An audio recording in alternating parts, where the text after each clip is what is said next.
नहीं, पहले मैं मुसलमान हूँ। पहली चीज़ तो ये समझ लेना, ना मैं किसी समाजवादी का, ना बसपा का, ना किसी और का। पहले हूँ मैं मुसलमान। अगर कहीं भी मेरी कौम के लिए कोई बात आएगी तो मैं बसपा भी छोड़ दूंगा, या मुझे कोई पद होगा मैं उसे भी छोड़ दूंगा। मैं ये नहीं कह रहा, पहले जो हमारा मसला है हम उसके लिए, क्योंकि अगर हमारी पार्टी समर्थन नहीं करती है तो मैं अपनी पार्टी को भी छोड़ दूंगा।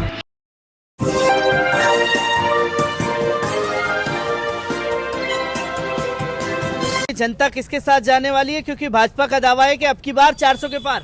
भैया 400 तो पार जा गया अखिलेश के साथ। अखिलेश के साथ जाने वाले हैं। हाँ। आखिरकार क्यों अखिलेश की तरफ क्यों? सारे मार दिए, सारे भूखे मार दिए। आप भी जानते हो, एक बार सुनो, जितने में 1 लीटर तेल सरसों का आ रहा है, इसमें 4 लीटर आवा था। 4 लीटर जितने में पेट्रोल आ रहा है 1 लीटर, इतने में आवा था 2 लीटर। यूँ जाएगी जनता। गैस सिलेंडर 400 रुपए का था, 1000 रुपए का है। पर गैस सिलेंडर तो मुफ्त देने का दावा कर रही है। देगा एक अच्छा लेवल ले ली। बिजली के 60-60 हजार रुपए ले लिए। आगे समझो घरों के बिजली के क्या बात समझो, कटु से चले थे, फ्री चले थे बिजली गाँव में। 24-24 घंटे पड़ने का 24-24 घंटे बिजली देने का दावा। आदमी 5-5 हजार रुपए फालतू दे रहा है 1 महीने में खर्चे के, पेट्रोल के और तेल के। ये गुस्सा खास तौर पर देखने को मिल रहा है। मैं आपसे भी जानना चाहूंगा, प्रदेश की जनता इस बार किसके साथ जाने वाली है? योगी जी तो कह रहे हैं कि हमने राशन दिया है। राशन कब से देने लगेंगे? 3-4 महीने से। और ये 10-12 साल से कहाँ थे? ये बताओ मुझे, 10-12 साल से कहाँ थे? इसीलिए अखिलेश साहब को जिताएंगे हम, तो वो देखेंगे सबको। अखिलेश के साथ जो है जनता जाने वाली है। मैं आपसे भी जानना चाहूंगा, मेन प्रदेश चला के आ रहे हैं, साइकिल चला कर आ रहे हैं, डालिया है वोट, साइकिल चला कर आ रही हूँ मैं। ये साइकिल चला करके आ रहे हैं अंदर। और मैं आपसे भी जानना चाहूंगा, मेन प्रदेश की समस्याएं क्या हैं? क्यों जनता आखिरकार गठबंधन? बड़ी महंगाई का मुद्दा है। महंगाई है, सबसे बड़ी गैस है, बिजली का बिल है, उससे वो लोग बाग सब परेशान है। सरसों का तेल है, आगे समय राशन मिल रहा चाह रहे, उससे कोई दिक्कत है वो नहीं। महंगाई की वजह से सब लोग परेशान है। महंगाई घटनी चाहिए, बत्ती का बिल है। मैं और भी लोग मेरे साथ मौजूद हैं, मैं उनसे भी मैं जानना चाहूंगा आपसे, क्योंकि प्रदेश की जनता जो है महंगाई से त्रस्त, जहां तमाम सरकारों का दावा है कि सरकार वो बनाएंगी। कौन? भाजपा कह रही है 400 के पार, गठबंधन कह रही है 300 के पार। गठबंधन कौन? अखिलेश यादव, जयंत चौधरी। दोनों का बेड़ा गर्क हो गया है। ना बीजेपी आ रही है, सरकार बनेगी बसपा की। ये मीडिया ही दिखा रही है उनकी दोनों की टक्कर, ताकि बसपा को वोट न जाए। बसपा का वोट अपना पूरा है। सरकार भी पहले 10-20 दिखाती थी, अब 150 सीटें दिखा रही है बसपा की। अखिलेश यादव की सरकार न समाजवादी की बन रही है, न भाजपा की बन रही है, क्योंकि दोनों एक सी हैं। सारे का सारा मुसलमान भूला नहीं है। मुजफ्फरनगर दंगे हो, चाहे वो चाहे डासना मसूरी का दंगा हो, सिर्फ वोट लेने के लिए है। अभी किसी जाट लोकदल से मुसलमान खड़े थे, कौन से जाट वोट दे रहे हैं बताओ? दे रहे हैं? तुमने देखा होगा सर्वे करके, खड़ा करके उनसे दिलवाओ, हम उनको देने को तैयार है। क्योंकि ये भी तमाम लोगों का सवाल है कि बसपा तब कहाँ थी जब लॉकडाउन था, सीए के आंदोलन हुए, तमाम 370 की धाराएं हुई, हर चीज पर समर्थन जो है दे दिया गया बसपा द्वारा भारतीय जनता पार्टी को। समाजवादी पार्टी घरों से जाके लेके जा रही थी सब कुछ दबाने के लिए। अखिलेश यादव घर घर पहुंच रहा था। बहुजन समाज पार्टी अपना काम करे, ना तो बीजेपी ने कुछ करा। लोग मर गए ऑक्सीजन के बगैर। आपके ये मुद्दे जो होते हैं कि साहब उन्हीं मुद्दों को पूछते हो कि साहब वो गठबंधन का बसपा का आप पूछोगे तीनों के तीनों में 2007 में क्या दिखा रही थी बसपा के लिए कि 50 सीटें 60 सीटें आई, कितनी 207। झगड़े किसके कार्यकाल में ज़्यादा हुए? समाजवादी के और बीजेपी के। बसपा के कार्यकाल में हुआ झगड़ा? हुआ कोई झगड़ा बताइए आप? एक भी झगड़ा नहीं हुआ। बाबरी मस्जिद का डिसीजन आने वाला था, एक झगड़ा नहीं होने दिया, बताएं आप। और इसके बाद में रही महंगाई और सस्ता, तो कोई किसी के घर आटा ले आकर नहीं भर रही गवर्नमेंट। सब ये गवर्नमेंट का पब्लिक का माल पब्लिक पे लगाते हैं। पब्लिक का माल पब्लिक पे लगता है, और उसमें भी नहीं दिया जाता। 500 रुपये का 300 रुपये का नाच दे के आदमी को गुलाम बनाया जा रहा है।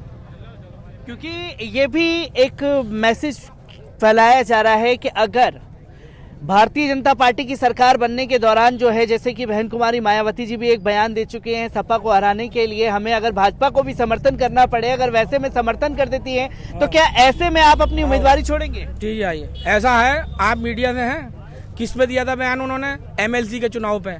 एमएलसी का चुनाव था, उन्होंने कहा कि अगर मेरे 11 विधायकों की जरूरत पड़ी तो मैं इसे हराने के लिए। क्यों? क्योंकि वो तोड़े थे एमएलसी का, विधायक के लिए नहीं। और जब समाजवादी पार्टी ने मुस्लिम कैंडिडेट खड़ा अहमद हसन, नाम सुना है आपने? नहीं। फिर बसपा ने 11 के 11 ने किसे वोट दिया था? अहमद हसन को दिया था नहीं, बीजेपी को तो नहीं गए थे, तो किसका एमएलसी बना था? समाजवादी का। उस वक्त चाहती तो जितने भी भारतीय जनता पार्टी के अंदर से टूट के आए, टिकट किसने दिया? समाजवादी ने। जिसने मुसलमानों की बहन बेटियों को गाली दी, उसको टिकट किसने दिया? समाजवादी ने। जिसने ज़ियाउल हक सीओ का मर्डर करा, त्रिवेंद्र यादव ने, उसे टिकट किसने दिया? समाजवादी ने। मुसलमानों को टिकट कितने दिए उत्तर प्रदेश में? 27, 403 में। जहाँ से अखिलेश यादव खुद भी लड़े तो नहीं जीत सकते। बसपा ने कितने टिकट दिए? 123। मुजफ्फरनगर में कोई मुसलमान को टिकट नहीं दिया गया, सहारनपुर में कोई नहीं दिया गया, देवबंद में नहीं दिया गया, मेरठ में मात्र एक सिवाल खास से टिकट दिया गया। चौधरी महमूदुल्लाह जो हैं, उन्हें भी जाटों ने गोबर पोत दिया उनके पोस्टर पे। बताइए। और रही बात गठबंधन की, बहन जी जो है समर्थन लेती हैं, 3 दफा सरकार गिराई बस बीजेपी की, वो बहन जी ने गिराई, बसपा ने गिराई नहीं गिराई। 2 दफा उत्तर प्रदेश में और 1 दफा सेंटर में। तो अब आप बताइए कि समर्थन कौन किसका? और अगर बस भारतीय जनता पार्टी का समर्थन बसपा जिस दिन कर देगी ना, उस दिन किसी को वोट मांगने की जरूरत नहीं पड़ेगी, प्रधान भी नहीं बनने का कोई दूसरा प्रधान भी नहीं बनेगा। 4% है, 5% और आधे हैं उसमें समाजवादी में, 22% दलित वोट है। जिस दिन बीजेपी में आ गया, कोई वोट मांगने की जरूरत नहीं पड़ेगी किसी को से। मैं आपसे भी जानना चाहूंगा, क्योंकि अभी कुछ ही दिन पहले मायावती जी ने एक बयान दिया कि सपा ने मुसलमानों के लिए कभी कुछ नहीं किया, तो उधर से भी आरोप प्रत्यारोप का दौर शुरू हो गया कि बसपा ने भी मुसलमानों के लिए कुछ नहीं किया है। अभी आपने देखा होगा 4 तारीख को बहन जी आई थी जोया में, उन्होंने कहा जितने सीए एनआरसी में मुकदमे हुए, मुसलमानों पे ही हुए ना, जितने मुकदमे हुए, जितने एनआरसी के दौरान मुकदमे हुए, फर्जी मुकदमे लगे इन 5 साल में, वो सारे के सारे सरकार बनने के 24 घंटे के अंदर वापस लूंगी। अखिलेश यादव ने कभी बोला इसके ऊपर? अखिलेश यादव ने कभी कहा कि मैं सीए के मुकदमे वापस लूंगा? यहाँ से मंच से उन्होंने ऐलान किया कि जो मुसलमानों पर जुल्म हुए, जो फर्जी मुकदमे लगे, जो एनआरसी के दौरान और जो भी दिक्कतें आई और जो फर्जी मुकदमे लगा के भेजा गया, उन्हें वापस लूंगी। तो ये बयान अगर अखिलेश यादव ने दिया हो तो आप बताइए। चलिए, एक आखिरी सवाल मैं आपसे लेना चाहूंगा, क्योंकि हिजाब के मुद्दे को गरमा करके भारतीय जनता पार्टी अपनी राजनीतिक रोटियां सेकना चाहती है। बसपा का हिजाब पर लेकर के स्टैंड क्या है? देखिए, हम तो बसपा के पहले मैं मुसलमान हूँ। पहली चीज़ तो ये समझ लेना, ना मैं किसी समाजवादी का, ना बसपा का, ना किसी और का, पहले हूँ मैं मुसलमान। अगर कहीं भी मेरी कौम के लिए कोई बात आएगी तो मैं बसपा भी छोड़ दूंगा, या मुझे कोई पद होगा मैं उसे भी छोड़ दूंगा। मैं ये नहीं कह रहा, पहले जो हमारा मसला है हम उसके लिए, क्योंकि अगर हमारी पार्टी समर्थन नहीं करती है तो मैं अपनी पार्टी को भी छोड़ दूंगा। अगर हिजाब के मसले पे, क्योंकि जो हमारा दीनी मसला है अगर वो मुसलमानों का, अगर हम अपने दीनी मसले में कोई दखल अंदाजी करेगा तो हम उसे बर्दाश्त नहीं करेंगे। हिजाब हमारा इस्लाम का सबसे पहला वो है कि हमारे औरतों के लिए हिजाब ज़रूरी है, तो हम ज़रा हिजाब ज़रूर पहनेंगे। इसके लिए अगर भारतीय बसपा बहुजन समाज पार्टी अगर बहन जी भी समर्थन उनका करती हैं या इस पर विरोध करेंगे तो मैं बहुजन समाज पार्टी छोड़ दूंगा। तो बसपा के उम्मीदवार हमारे साथ मौजूद थे, जिन्होंने बहुत बड़ा बयान दे दिया कि अगर हिजाब के मसले हों, दीनी मसले पर अगर कोई हमला करेगा, कोई भी पार्टी उनका समर्थन करती है, चाहे मैं उस पार्टी का क्यों ना हूं, मैं सबसे पहले अपने पद को छोड़ दूंगा। तमाम ऐसे लीडरों को आगे आने की जरूरत है जो जनता के बीच में जनता के मुद्दों को उठाने की कोशिश कर रहे हैं।